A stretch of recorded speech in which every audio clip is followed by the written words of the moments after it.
నాకు చూస్తా అంటే ఎప్పటి నుంచో తెలిసినట్లుంది. పర్వాలేదు నువ్వు చూస్తా ఉండు,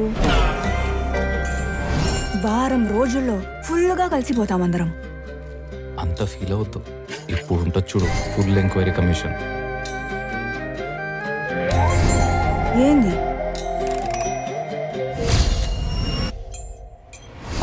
ఏమిటో వాడు కూడా లక్షణమైన అమ్మాయిని చూద్దాం అనుకున్నాను.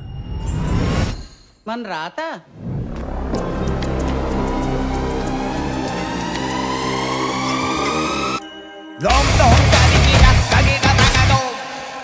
వీడు ఎలా ఉంటున్నాడో తింతో.